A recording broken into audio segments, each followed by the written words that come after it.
Welcome quantum তত্ত্ব lecture 2। আজ আমরা পড়ব পদার্থ তরঙ্গ কাকে বলে, ডি ব্রগলি হাইপোথিসিস কী, ইলেকট্রনের ডি ব্রগলি তরঙ্গ দৈর্ঘ্যটা কী এবং পদার্থ তরঙ্গের স্বরূপ কী, তরঙ্গগুচ্ছ বা ওয়েভ প্যাকেট জিনিসটা কী এবং ওয়েভ ফাংশন বা তরঙ্গের অপেক্ষকটা কী। তো প্রথমে পদার্থ তরঙ্গ কাকে বলে। যে কোনো বিকিরণের দু ধরনের ধর্ম আছে, একটা কি তরঙ্গ ধর্ম এবং একটা কণা ধর্ম। বেসিক্যালি এটা আলো দিয়ে যদি আমরা বলতে চাই তাহলে আলোর ক্ষেত্রে দেখা যায় কিছু কিছু তার বৈশিষ্ট্যকে তরঙ্গ ধর্ম দিয়ে ব্যাখ্যা করা যায়। যেমন ধরুন ব্যতিচার, অপবর্তন, সমবর্তন, এই সমস্ত বৈশিষ্ট্যকে ব্যাখ্যা করার জন্য আমাদের কি দরকার হয়, তরঙ্গ ধর্মের দরকার হয়।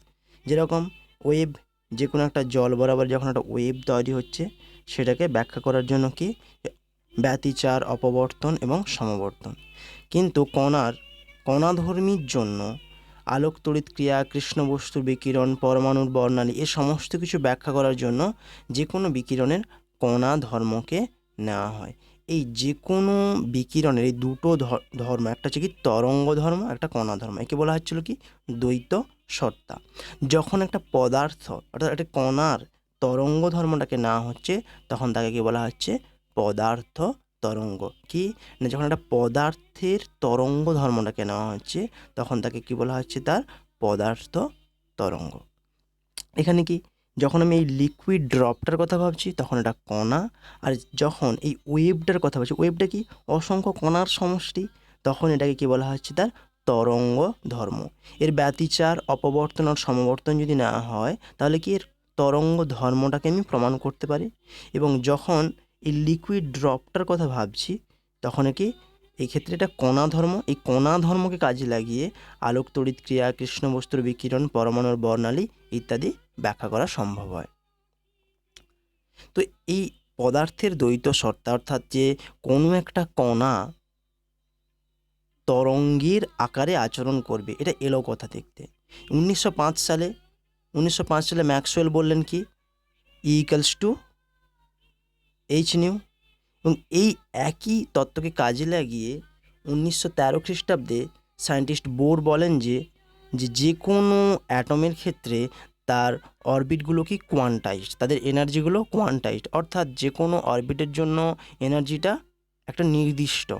এবং এই একই ধারণাকে কাজে লাগিয়ে 1924 সালে ডি ব্রগলি বলেন যে একটা ইলেকট্রনের যে কোনো অরবিট বরাবর এনার্জিটা কোয়ান্টাইজড হবে তখনই যদি ওটার একটা পার্টিকুলার মানে NH হয়, অর্থাৎ সেখানে পূর্ণ সংখ্যায় কণা তরঙ্গ থাকে, অর্থাৎ এখানে ল্যামডা হতে হবে।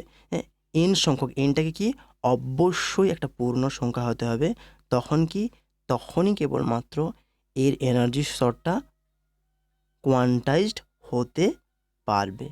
তাহলে কি এটা কখন সম্ভব, যদি ওই ইলেকট্রনটা একটা তরঙ্গের আকারে আচরণ করে তখনই এই জিনিসটা সম্ভব। তাই তিনি বললেন যে কোনো একটা ছোট পার্টিকেল যে ডাইমেনশন প্রায় ইলেকট্রনের কাছাকাছি বা তার থেকে ছোট কিংবা কিছুটা বড়, যদি তার গতিবেগ খুব হাই হয় তখন কি সে একটা তরঙ্গের আকারে আচরণ করবে। বাস্তবে যে কোনো পার্টিকেলের ভেলোসিটি থাকলে তার একটা তরঙ্গ দৈর্ঘ্য থাকবে। কিন্তু যদি আমি বাসের ক্ষেত্রে নিই, আমার বাস্তব লাইফে বাসের ক্ষেত্রে ভেলোসিটিটা খুব কম হয়, সে তুলনায় এইচটা অনেকটা কম, তাই জন্য ল্যামডার মানটা এতটাই কম হয় যে আমরা বাস্তবে সেটা বুঝতে পারি না। যখন কোনো ছোট্ট পার্টিকেল খুব হায়ার ভেলোসিটিতে যায় তখন ক্ষেত্রে কী হয়, এই ওয়েভলেন্থটা আমরা বুঝতে পারি। কণার স্রোতও তরঙ্গের ন্যায় আচরণ করে এবং শক্তি কণা ও তরঙ্গ রূপে আচরণ করবে। এটাকেই বলা হয় ডি ব্রগলির হাইপোথিসিস, ডি ব্রগলির প্রকল্প। যে কোনো কণার স্রোত তরঙ্গের মতো আচরণ করে যা পদার্থ তরঙ্গ নামে পরিচিত, এবং ওই পদার্থের ভর যদি m হয় এবং ওই কণাটা যদি v বেগে গতিশীল হয় আর h কি এখানে প্ল্যাঙ্কের কনস্ট্যান্ট, প্ল্যাঙ্কের ধ্রুবক, তাহলে ওই কণার সঙ্গে সংযুক্ত তরঙ্গ দৈর্ঘ্যটা হবে, তরঙ্গের তরঙ্গ দৈর্ঘ্যটা কত হবে h/mv, অর্থাৎ h/p, যেখানে mv = p কণাটার ভরবেগ। এবার কখন ওই কণাটার একটা তরঙ্গ দৈর্ঘ্য থাকবে, যদি ভি শূন্য হয় তখন কী হবে, ওই তরঙ্গ দৈর্ঘ্যটা শূন্য হয়ে যায়। কণাটির আধানের ওপর তরঙ্গ দৈর্ঘ্য নির্ভর করে না, অর্থাৎ যখন একটা ইলেকট্রন যদি একটা নিউক্লিয়াসের চারপাশে ঘুরছে, নেগেটিভলি চার্জ পার্টিকেল, এর জন্য এর ওয়েভলেন্থের ওপর কোনো প্রভাব পড়বে না। শুধুমাত্র এর প্রভাব কার ওপর পড়বে, এর গতিবেগের ওপর এবং এর ভরের ওপর এটা প্রভাব পড়বে। এবং এম আর ভি যদি খুব বেশি হয়, তরঙ্গ দৈর্ঘ্য কী হয়, খুব ছোট হয়ে যায়, খুব ছোট তরঙ্গ দৈর্ঘ্য, যেমন বাসের ক্ষেত্রে হয়। বাসের ক্ষেত্রে এমভির মান যদি বেশি হয়ে যায় তরঙ্গ দৈর্ঘ্যটা, কারণ সেক্ষেত্রে এম এর মানটা খুব বেশি। নেক্সট কি, ভরবেগ বাড়লে তরঙ্গ দৈর্ঘ্য কমে যায়। টোটাল পি যদি বেড়ে যায় তাহলে তরঙ্গ দৈর্ঘ্য অবশ্যই কমতে হবে। এই ডি ব্রগলি তরঙ্গ দৈর্ঘ্যকে ইলেকট্রনের জন্য আমি বের করব, ডি ব্রগলি তরঙ্গ দৈর্ঘ্য কত হবে। একটা ইলেকট্রন যদি একটা নিউক্লিয়াসের চারপাশে ঘুরতে থাকে তাহলে তার ডি ব্রগলি তরঙ্গ দৈর্ঘ্যের মান কত হবে। মনে করে একটা ইলেকট্রনের চার্জ ই এবং তাকে ভি পোটেনশিয়ালের মধ্যে দিয়ে যদি চালনা করা হয়, তার গতিশক্তির মান কত হবে, হাফ এম ভি স্কোয়ার। মানে ওই ইভিটাই, ওই কৃতকার্যটা তার হাফ এম ভি স্কোয়ারের সঙ্গে সমান হবে। আমি লিখলাম হাফ এম ভি স্কোয়ার সমান ইভি। এবার কি, এম ভি সমান আমি কী বের করলাম, √2m/ev।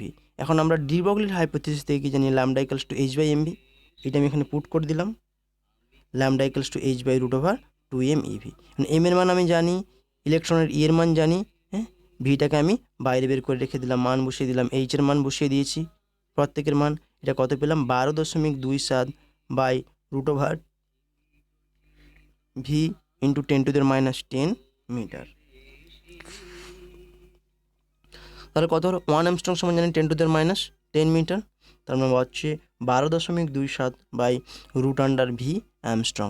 যে কোনো একটা ইলেকট্রনকে যদি ভি বিভবের মধ্যে দিয়ে চালনা করা হয় তাহলে তার তরঙ্গ দৈর্ঘ্য ল্যামডার মান কত হবে, 12.27/√v অ্যামস্ট্রং। এবার এটাকে আমি যদি কাজে লাগাতে পারি, এম এর মান বসাতে পারি একটা ইলেকট্রনের 9.11 × 10⁻31 কিলোগ্রাম, ভির মান বসাতে পারি × 10⁻7, অলমোস্ট 10⁻7 মিটার পার সেকেন্ড হয় একটা ইলেকট্রন যখন ঘুরছে, তাহলে কত হচ্ছে 0.73 অ্যামস্ট্রং অবজারেবল। এবারে পদার্থ তরঙ্গের স্বরূপ কি, এটা পদার্থ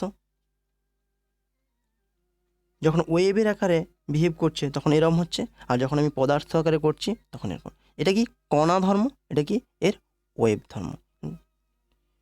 কোনো গতিশীল কণাকে একটি পদার্থ তরঙ্গের মাধ্যমে প্রকাশ করা যায়। এবার এই পদার্থ তরঙ্গটাকে কী হতে হবে, অবশ্যই চলতরঙ্গ হতে হবে, মানে যে এক জায়গায় স্থির থাকবে এরকম নয়। এই কণাটাকে সময়ের সাথে প্রপাগেট করতে হবে। তার কারণ কি, যেহেতু সময়ের সাথে কণাটা গতিশীল হচ্ছে তার জন্য তার সঙ্গে অ্যাসোসিয়েট ওয়েভটাকেও গতিশীল হতে হবে, তা না হলে সেটা ওই পদার্থের তরঙ্গকে ব্যাখ্যা করতে পারবে না। দ্বিতীয়ত কি, পদার্থ তরঙ্গের বেগ কণার বেগের সমান হতে হবে।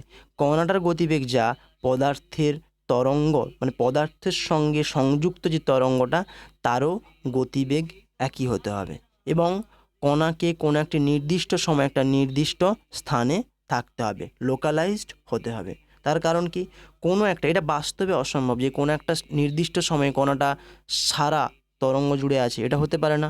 বা কোনো একটা নির্দিষ্ট সময়ে কণাটা নেই অথচ তরঙ্গ আছে, এটাও হতে পারে না। তাই একটা নির্দিষ্ট সময়ে কণাটাকে ওই ওয়েভের একটা কোনো নির্দিষ্ট জায়গাতে অবশ্যই থাকতে হবে। এটাই কি পদার্থ তরঙ্গের স্বরূপ। এটা পদার্থ, কোনোটা কণা, তার সঙ্গে সংযুক্ত তরঙ্গ।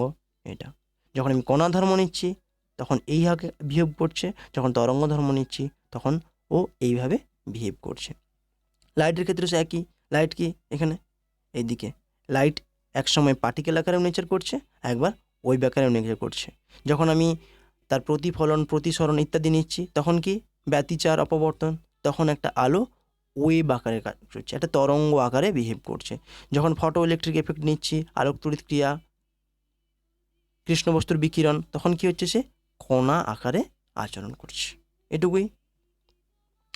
পরবর্তী পর্যায়ে তরঙ্গ অপেক্ষক।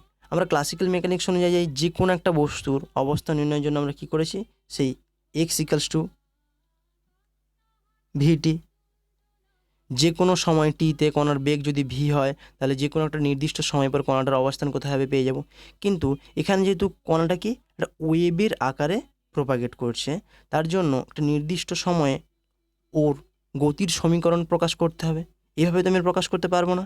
তার জন্য এটাকে বলা হয়, এটা নিয়ে একটা নতুন ফাংশান আসলো যাকে বলা হয় ওয়েভ ফাংশান। কথার অর্থ কি, যে ওয়েভটাকে প্রকাশ করছে নির্দিষ্ট সময়ে ওই ওয়েবে কোন জায়গাতে পার্টিকেলটা আছে বা সে পার্টিকেলটার বিহেভিয়ার কেমন হচ্ছে সেটা কার দ্বারা প্রকাশ করা হচ্ছে, তরঙ্গ অপেক্ষক দ্বারা প্রকাশ করা হচ্ছে। এখানে সাই তরঙ্গ অপেক্ষক সাই, একে প্রকাশ করা হয় এ সাইন ওমেগা টি মাইনাস কে এক্স প্লাস ডেল্টা। এবার এই তরঙ্গ অপেক্ষকের কিছু বৈশিষ্ট্য থাকতে হবে, কি না কি অবশ্যই মাইনাস ইনফিনিটিভ এবং প্লাস ইনফিনিটিভে ওয়েভ ফাংশনটাকে জিরো হতে হবে, তরঙ্গ অপেক্ষকটাকে জিরো হতে হবে, কারণ ইনফিনিটিভে যে পার্টিকেলটাকে থাকতে পারে না, ওকে মাস্ট ওই জায়গাতে জিরো হতে হবে, এবং তাদের পার্শিয়াল ডেরিভেটিভটাকে অবশ্যই জিরো হতে হবে। এবং এক্স ইকালস টু জিরোতে, অর্থাৎ যখন একেবারে শূন্য, সেই জায়গাতে তার ওয়েভ ফাংশনটাকে কী করতে হবে, শূন্য হতে। যখন কণাটা স্থির আছে, তার তখন কোনো ওয়েভই হয়নি, তার মানে ওই জায়গাতে ওয়েভ ফাংশনটাকে জিরো হতে হবে। ওমেগাটা কি, তার কৌণিক বেগ, কেটা কি, তার তরঙ্গ ধ্রুবক, আর ডেল্টা কি, দশা পার্থক্য। একটা ওয়েভ এক্স এক্সিস বরাবর এইভাবে যাচ্ছে, এই দিকে যাচ্ছে, এটা কি তার অ্যাম্প্লিটিউড প্লাসে মাইনাসে, এইখান থেকে এখান পর্যন্ত আর কি এটা ওয়েভ লেন্থ, এটা এদিকে ভি গতিবেগে যাচ্ছে। এটা হাইড্রোজেন অ্যাটমের জন্য একটা ওয়েভ ফাংশন দেখতে কেমন হয়, এটা এটা হাইড্রোজেন অ্যাটমের জন্য এম ইকুয়ালস টু -1 জন্য একটা ওয়েভ ফাংশন। এরপর পড়বো যে তরঙ্গ গুচ্ছ জিনিসটা কি। স্বাভাবিকভাবে আমরা যা কিছু ওয়েভ দেখছি, সেটা কি বেশ কিছু সংখ্যক সাইন ওয়েভের সুপারপজিশনস, উপরিপাতের জন্য আমরা সেটা দেখতে পাই। এবং অসংখ্য সাইন ওয়েভকে যদি একে অপরের ওপর উপরিপাত করা হয় বিভিন্ন দশার, তাহলে কি হবে, এরকম একটা ওয়েভ পাবো। একে কি বলা হয়, তরঙ্গ গুচ্ছ বলা হয়। অর্থাৎ কি, যখন কোনো একটা কণা একটা ওয়েভ খুব হাই ভেলোসিটিতে গতিশীল হচ্ছে, তার সঙ্গে যে অ্যাসোসিয়েট ওয়েভটা হচ্ছে, সেটাতে কি যে জায়গাতে ওই কণাটাকে পাওয়ার প্রবাবিলিটি সব থেকে বেশি হয়, সেই জায়গাটাকে কী বলা হবে, তার ওয়েভ প্যাকেট বা তরঙ্গ গুচ্ছ। কোনো কণার সঙ্গে সংযুক্ত তরঙ্গের যে স্থানে কণাটিকে পাওয়ার সম্ভাবনা সর্বাধিক হয়, সেক্ষেত্রে কী বলা হচ্ছে, তার তরঙ্গ গুচ্ছ বা ওয়েভ প্যাকেট। এই তরঙ্গ গুচ্ছের একটা প্রপার্টি কি, একেও অবশ্যই চলতরঙ্গ হতে হবে, অর্থাৎ সময়ের সাথে সাথে এই এনভেলাপকে অবশ্যই একটা নির্দিষ্ট ডিরেকশানে প্রোপাগেট করতে হবে। এটা কি এই ওয়েভ প্যাকেটের ধর্ম। এবং একে খুব স্বল্প পরিসরে সীমাবদ্ধ হতে হবে। যে কোনো ডেলটি অ্যামাউন্টের টাইমের জন্য ডেল এক্সকে খুব ক্ষুদ্র হতে হবে। তার কারণ কি, তবেই ওই জায়গাটাতে পার্টিকেলটা পাওয়ার সম্ভাবনাটা ম্যাক্সিমাম হবে। এই জায়গাতে পার্টিকেলটা পাওয়ার সম্ভাবনা ম্যাক্সিমাম হতে হবে। এবং এই যে এনভেলাপটা, এটা কিভাবে গতিশীল হচ্ছে, একেই বলা হয় ভিজি, গ্রুপ ভেলোসিটি বা তরঙ্গ গুচ্ছের গতিবেগ। একে কি ডি ওমেগা বাই ডিকে, এই গতিবেগ নিয়ে সামনের দিকে এগিয়ে যেতে হবে। এটা কি তার তরঙ্গ গুচ্ছের গতিবেগ।